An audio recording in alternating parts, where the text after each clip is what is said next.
எல்லாருக்கும் நமஸ்காரம். நான் ஆம்கிரி சௌந்தரராஜன். நம்ம சுந்தரகாண்டம் ஆரம்பிச்சிடும் இல்லையா? 2 சர்க்கம் முடிஞ்சது. இன்னைக்கு 3வது சர்க்கம் பார்க்கலாம். இன்னைக்கு லங்கை விஜயம். அவர் உட்கார்ந்து நைட் ஆகட்டும் ராத்திரி ஆகட்டும்னு யோசிச்சுட்டு இருந்தார் இல்லையா அனுமன். இப்போது லங்கையில் விஜயம் பண்ண போகிறார். அசாத்திய சாதக சுவாமி அசாத்தியம் தவக்கம்பத ராமதூத கிருபா சிந்தோ மத்காரியம் சாதய பிரபோ. அவரால் முடியாதது ஒன்றுமே இல்லை. லங்காபுரி லம்பமலை, ஸ்ரீவேல பர்வத்தம் என்று பெயர். லம்பமலையின் உச்சியில் இருந்தது. அது ஆகாயத்தில் தொங்கும் மேகப்படலத்தை போன்று ஒரு காட்சியை ஏற்படுத்தியது. வாயுகுமாரன் மதியோகி ஹனுமன் மனோபலத்தை மேற்கொண்டு செயலில் ஈடுபட்டார். இரவில் லங்காபுரியில் நுழைந்தார். லங்காபட்டணம் பல அழகிய வனங்களையும் நீர்நிலைகளையும் சரத்கால மேகங்களைப் போல தூய வெண்மையான பல மாளிகைகளினால் ஒளி பொருந்தி சமுத்திரத்தைப் போல ஆரவாரம் கொண்டிருந்தது. சமுத்திரத்திலிருந்து எழும்பி வந்த குளிர்ச்சிமிக்க காற்று நகரில் வீசியது. பலம் கொண்ட ராவணனின் சேனைகளால் பாதுகாக்கப்பட்டு அழகழகான வளைவு தோரணங்கள் வெண்மையான தோரண வாயில்களுடன் குபேரனின் அழகாபுரியைப் போல இருந்தது. தேவர்களின் நகரமான அமராவதியைப் போன்று மிகப்பெரிய தங்க மதில் சுவரால் சூழப்பட்ட லங்கா நகரத்தில் மந்த மாருதம் இனிமையாக வீசிக்கொண்டிருந்தது. நகரமே விண்ணில் எழும்பி ஆகாயத்தை தொட்டு விடுவது போல இருந்ததைக் கண்டு வானரன் ஹனுமன் மகிழ்ந்தார். அரக்க அரசனின் ராவணனின் அந்த லங்கா பட்டணம் மங்களம் யாவும் பெற்றிருந்தது. இதைவிட சிறந்த நகரம் எதுவுமே இல்லை என்று சொல்லும்படியாக இருந்தது. இவை யாவற்றையும் கண்டு கழித்த வீரன் ஹனுமான் சிந்திக்கலானார். இந்த நகரம் ஆயுதங்களேந்திய ராவணனின் சேனை வீரர்களால் பாதுகாக்கப்பட்டு வருகிறது. இதை எவரும் பலத்தை கொண்டும் சுலபத்தில் தாக்க முடியாது. இந்த நகரத்தை அணுகக்கூடிய திறமை கொண்டவர்கள் வெகு சிலரே. குமுதன், அங்கதன், சுஷேனன், மைந்தன், விவிதன் முதலானோர் இந்த கீர்த்திமிக்க நகரத்தை அணுக முடியும். சூரியபுத்திரனான சுக்ரீவன், குஷபர்வன், கேதுமாலன் அல்லது என் போன்ற வானரர்கள்தான் சிலரால் தான் இங்கு வர முடியும். நெடிய தோள்கள் கொண்டிருந்த ஹனுமான் ராமனுடைய பராக்கிரமம், லக்ஷ்மணனுடைய வீரம் ஆகியவற்றை எண்ணி பார்த்து திருப்தி அடைந்தார். லங்கா நகருக்கு அதிர்ஷ்டான தேவதையான லங்கா தேவி என்ற அரக்கி இருந்தாள். அவள் தனது சுய ரூபத்துடன் இருந்தாள். வானர வீரன் வாயுகுமாரன் உள்ளே நுழைந்து கொண்டிருப்பதை பார்த்து விட்டாள். அவள் ராவணனால் பராமரிக்கப்பட்டவள், பார்ப்பதற்கு விகாரமான முகத்தை கொண்டவள். அவள் வானர சிரேஷ்டனை பார்த்து தானே எழுந்து வந்து அவரின் எதிரில் நின்றாள். பெரும் சத்தம் செய்து அவள் பவனகுமாரனை பார்த்து, ஏ குரங்கே, நீ யார்? எதற்காக இங்கு வந்தாய்? உள்ளது உள்ளபடி சொல்லிவிடு. இல்லாது போனால் உன் உடலில் உயிர் இருக்காது. நீ இந்த லங்கா பட்டணத்தில் உள்ளே நுழைய முடியாது. ராவணனின் சேனாபலம் எல்லா பக்கங்களிலும் இதை காத்து வருகிறது என்றாள். அப்பொழுது ஹனுமான் தன் எதிரில் நின்றிருந்த அவளை பார்த்து கூறினார், நீ என்னிடம் கேள்விகள் கேட்டதனால் உண்மையை சொல்கிறேன். பதில் கூறும் முன் உன்னை பற்றிய விஷயங்களை தெரிந்து கொள்ள விரும்புகிறேன். குரூரமான கண்களுடன் நீ இருக்கிறாய். நீ யார்?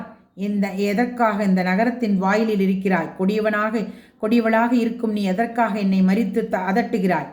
ஹனுமானின் இந்த வார்த்தைகளை கேட்டு அவள் கோபமடைந்து வாயுகுமாரனிடம் கடுமையாக கூறினாள், நீ கேட்டதற்கு நான் பதில் கூறிவிட்டேன்.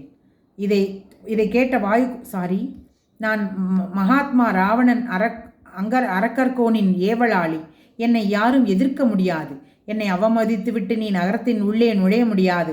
இன்று நீ என்னால் கொல்லப்பட்டு உயிர் நீங்கி மீளா துயிலில் உறங்கப் போகிறாய். குரங்கே, நானேதான் இந்த லங்கா நகரத்தின் அதி தேவதை. இந்த நகரங்களை 4 காவல் காத்து வருகிறேன் என்றாள். அந்த விகாரமான உருவத்தை கொண்ட லங்காதேவியை பார்த்து, இந்த லங்காபுரியை, இதில் இருக்கும் மாளிகைகள், கூட கோபுரங்கள், தோரண வாயில்கள், வனப்பிரதேசங்கள், பூங்காக்கள், தோட்டங்கள் முதலானவற்றை பிரதானமான மாளிகையையும் சுற்றி பார்க்க எனக்கு ஆசை. அதற்காக தான் நான் இங்கு வந்தேன் என்றார். இஷ்டப்படி உருவம் எடுக்கக்கூடிய மாயா சக்தி கொண்ட லங்காதேவி ஹனுமனின் பதிலை கேட்டு மறுபடியும் அவரை பார்த்து கடுமையாக, துர்புத்தி கொண்டவனே, இந்த நகரம் அரக்கர்கோனால் பாதுகாக்கப்பட்டது. என்னை வெல்லாமல் நீ இந்த நகரத்தில் பிரவேசிக்க முடியாது என்று கூறினாள். வானரர்களுக்கு புலியை போன்ற வீரம் கொண்ட ஹனுமான் அரக்கியை பார்த்து, மங்களகரமானவளே, இது நையாண்டி சொல். இந்த பட்டணத்தை சுற்றி பார்த்து விட்டு வந்து மறுபடியும் நான் திரும்பி சென்று விடுகிறேன் என்று கூறினார். அப்பொழுது லங்காதேவி பயங்கரமான பேரொளி எழுப்பி தனது கரத்தினால் வானர சிரேஷ்டனை ஓங்கி அறைந்தாள். லங்காதேவியால் அவ்விதம் பலமாக அடிக்கப்பட்டதால் பேரொளி எழுப்பிய வாயுகுமாரன் தனது இடது கை விரல்களை மடக்கி கொண்டு கடும் சினத்துடன் அவளை முஷ்டியினால் அடித்தார். இவள் ஒரு பெண் ஆயிற்று என்று நினைத்து அதிகமான கோபத்தை காண்பிக்கவில்லை. ஹனுமான் கொடுத்த அடியினால் அரக்கி உடல் வெலவெலத்து போய் தரையில் அக்கணமே வீழ்ந்தாள். அப்பொழுது அவள் முகமும் கண்களும் மிகவும் விகாரமாக இருந்தன. மிகவும் கலங்கிப் போயிருந்த அந்த லங்காதேவி ஹனுமனை பார்த்து தழுதழுக்க பணிவுடன் கூறினாள். நெடிய தோள்களை கொண்டவனே, வானர சிரேஷ்டனே, கோபம் கொள்ளாதே, என்னை காப்பாற்று. சிறந்த பலம் பொருந்தியவனே, வீரனே, உனது பராக்கிரமத்தால் நான் வெல்லப்பட்டு விட்டேன். வானரத் தலைவனே, நான் இப்பொழுது உண்மையை சொல்கிறேன், கேட்பாயாக. வெகு காலத்திற்கு முன் பிரம்மதேவன் என்னை பார்த்து, எப்பொழுது ஒரு குரங்கு தனது பலத்தினால் உன்னை அடிமைப்படுத்துகிறானோ அப்பொழுது அரக்கர்களுக்கு ஆபத்து ஏற்படப் போகிறது என்பதை அறிவாயாக என்று வரம் கொடுத்திருந்தார்.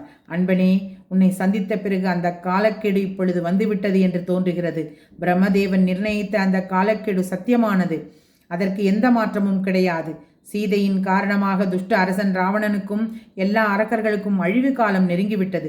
ஆகையால் வானரோத்தமனே, ராவணனால் பாதுகாக்கப்பட்டு வரும் இந்த லங்காபுரியில் நுழைந்து நீ என்ன காரியங்களை சாதிக்க நினைக்கின்றாயோ அவற்றையெல்லாம் நிறைவேற்றிக் கொள்வாயாக. வானரத் தலைவனே, இந்த லங்காபுரி மங்களமாயிருந்ததுதான், அரக்கர் தலைவனால் காப்பாற்றப்பட்டு வந்ததுதான். ஆனால் அது இப்பொழுது சாபத்திற்கு உள்ளாகிவிட்டது.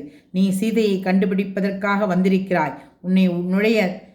உள்ளே நுழைந்து சௌகரியப்படி எல்லா இடங்களிலும் தேடி அவளை காண்பாயாக என்று கூறினாள். 3வது சர்க்கம் முடிந்தது. நாளைக்கு பார்க்கலாம். கிருஷ்ணா அர்ப்பணம்.